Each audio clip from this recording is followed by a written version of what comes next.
Hi guys, today we'll be taking a look at LG Ultra Gear's curved 45-inch OLED gaming monitor. This is the 45GR95QE, aimed at PC users and sim racers. Details are in the description below, including purchasing links. Now this monitor has an awesome spec with a 45-inch WQHD OLED screen, a borderless design. It has a DisplayPort 1.4 and HDMI 2.1 ports, together with having a lightning fast 0.03 millisecond G2G response time and a 240Hz refresh rate. So I'll be testing this out and seeing how good the picture quality is, doing some gaming on it on both my gaming desk and my sim racing cockpit, and we'll see how it performs as a productivity monitor, highlighting any pros and cons to give you a better idea if it's worth getting or not. But before I begin, if you're new to the channel, hope you can support me by subscribing and hitting the bell icon to get notified of my next release. And if you have any questions, leave them in the comments below. Let's begin by unboxing it and see what you get inside the packaging. You get feet for the monitor, a monitor arm, and a box containing some accessories. Inside there you get a power cable with a clover leaf connector,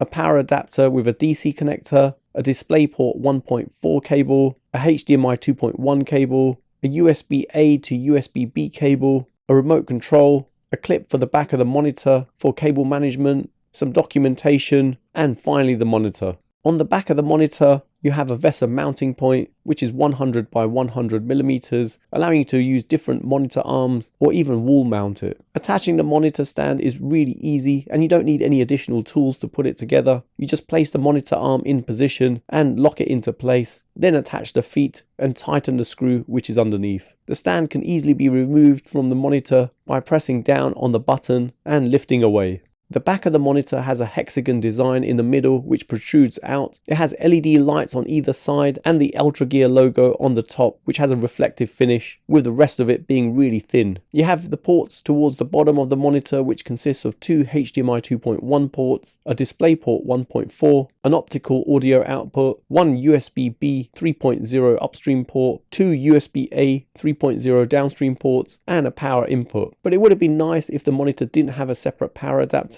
and this was integrated into the back. The monitor doesn't have any speakers built in or a Type-C port, which is a bit of a shame. Underneath the monitor there's a power button that also lets you change some basic settings. You have a small LED which has the same colors as the LEDs on the back of the hexagons, and this can be turned off too via the OSD. Then we have a Kensington locking point and a 4-pole headphone jack, meaning it can support sound and a microphone with virtual 3D sound as it supports DTS Headphone X. The monitor arm is made of metal but covered in glossy plastic with an NVIDIA G-Sync sticker on the back. You can attach the cable management clip onto it to help keep things nice and tidy. And the feet are made from metal with LG on one side and Ultra Gear on the other, with it all having a dark grey finish. Coming around the front of the monitor, it has an anti-glare coating and is black with thin bezels on each of the sides, with a small chin underneath which has a purple fall-like finish. The monitor looks clean with its large 45-inch display weighing 10.9 kilograms with a stand. It has an 800R curvature which is quite large, but it gives more of an immersive gaming experience. And as you can see with the stand, it takes up the majority of the space on my desk, which is 120 centimeters wide and 70 centimeters deep.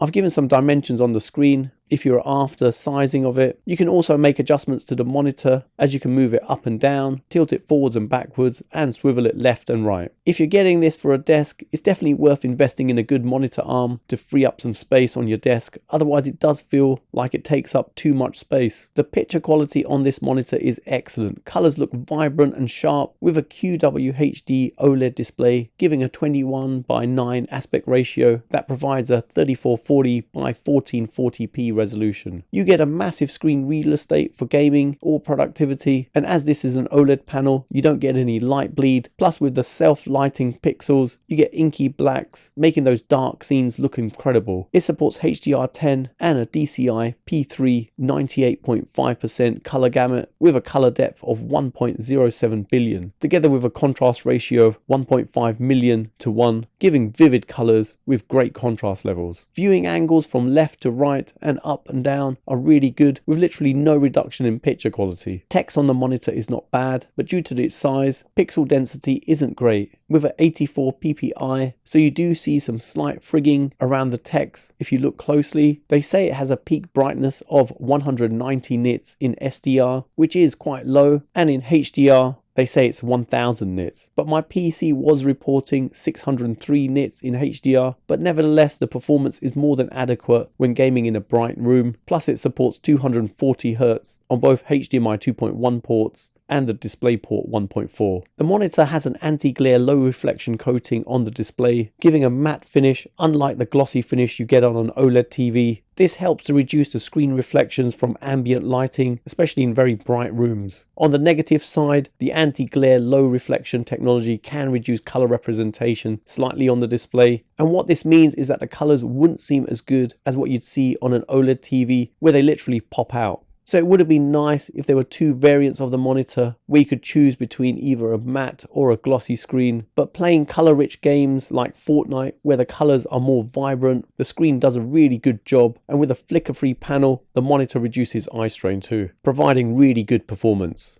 Now, gaming on this monitor is so insane, giving you a really immersive experience with the massive 45-inch 800R curvature covering your entire field of vision, which really draws you in when gaming. I've got the monitor connected up with my PC, which is a custom build from CyberPower, which has an insane spec. It has an AMD Ryzen 9 7950X3D 16-core processor, an AMD RX 7900 graphics card with 24 gigs, 32 gigs of RAM, and a 2TB SSD. Gaming on this monitor is just incredible and so smooth, with a 0.03 millisecond response time, making this monitor so fast. The clarity levels are stunning, and as it supports NVIDIA G-Sync and AMD FreeSync Premium, gameplay is awesome, with it being ultra smooth with no screen tearing or stuttering, with the added benefit of the 240Hz refresh rate. The curvature does feel overwhelming on my desk due to the amount of space it takes up, but when you're gaming, the coverage in your peripheral vision is excellent, with the 3440 by 1440 resolution, giving you a wider view when gaming, providing you that additional coverage which works really well. I've played a number of different games on the monitor and they looked incredible with really sharp and vibrant colors and inky black levels. On to testing with a console. Now I've connected up my Xbox Series X to the monitor and looking in display settings with 4K UHD selected at 120Hz. You can select this, but as it isn't a 4K monitor, the maximum resolution is 1440p, but variable refresh rate is supported on both a PS5 and Xbox Series X and S. Allow auto low latency mode isn't supported as the monitor is optimized for gaming, so it's already in the lowest latency mode. Now looking in display settings, everything is selected except Dolby Vision and Dolby Vision for gaming, and gaming on your console will be stretched as the ultra wide format isn't supported on consoles. However, you can adjust the monitor to show the original format, but with that you'll see two black bars on either side. Onto sim racing, and I've attached a monitor onto my sim racing cockpit from Next Level Racing. This is the GT Elite, and I'm using the Mozza R5 wheelbase here. And with this, seriously, the monitor feels absolutely amazing on the rig with the 800R curvature, giving a really immersive racing experience. The curved screen provides an excellent screen coverage, giving every detail in your peripheral vision without needing to turn your head, providing a great racing experience with excellent performance. But obviously this is best suited on a PC gaming setup, and I found on the racing rig the monitor didn't feel too overwhelming with it being mounted directly onto the frame. The monitor also supports picture-in-picture and picture-by-picture, which is great for multitasking as it allows you to display two different input sources at the same time. So with picture-by-picture, you could have your PC shown on one side and have your console shown on the other side, with each one giving a 1720 by 1440 resolution with a 120Hz refresh rate on your PC and a 60Hz refresh rate on your console. But to note, in this mode, HDR isn't supported. You could also have your PlayStation on one side and Xbox on the other side, giving a two-player gaming setup, but this does look stretched. Or if you selected original format, you will see some borders on there. Now with picture-in-picture on your main display, you can get the full resolution of 3440 by 1440 with a 240Hz refresh rate and HDR support too. And with this, the subsource supports 1080p at 60Hz, but with no HDR support. And you're able to choose between two different sizings for the subsource, and you can also change the position of the subsource on the screen. Audio wise, if you use the headphone jack, you can have one source playing at a time, but you are able to pick which one. The monitor is not only awesome for gaming, but is also great for productivity with the DisplayPort 1.4 port. You also get a refresh rate of 240Hz, HDR, G-Sync and 10-bit color support, providing excellent color and contrast levels, giving a large working area perfect for displaying multiple windows, which helps with multitasking, allowing me to have Word, Excel and browse the internet on one screen. Plus, working in Adobe Premiere Pro is great as I can view a large part of a timeline in one go. But pixel density is low as it has a PPI of 84, so you'll notice some frigging around text, which isn't ideal. But as this is essentially a stretched 1440p monitor, so it's no surprise, as if they went for a 4K stretched monitor, so 2160p, a lot of graphics cards may struggle to perform at that level when gaming. Hence why I can see why they went for this. Working at a normal distance away from the screen, it's not too bad. It's just a shame it doesn't have a Type-C port together with a built-in KVM, which would have allowed me to flip between my PC and Mac. And it doesn't have any speakers, which personally I think should come as standard on all newer monitors, especially in this price range. Taking a look at the settings and menus, you've got a button underneath the monitor that gives you some basic controls, with the majority of the settings adjustable with the remote that comes in the packaging, which makes things nice and convenient, allowing you to access the settings menu and optimize your display settings like the brightness and contrast, together with various other settings like seeing an FPS counter or crosshair. Then there's the game overlay that shows you what the game you're playing is running at. It has a familiar interface which is available on most of the newer LG monitors. Now, one of the biggest concerns with an OLED is a screen burn-in or image retention. This is where an image is permanently displayed onto the screen. For example, if you constantly had the same static window displayed on the screen, or if there were a logo in the corner, that could potentially burn in and remain even when you switch channels or change to a different source. To protect against this, the monitor does have some OLED care options. First of all, you have the screen move, which moves the screen slightly at regular intervals in 4 directions to prevent image sticking.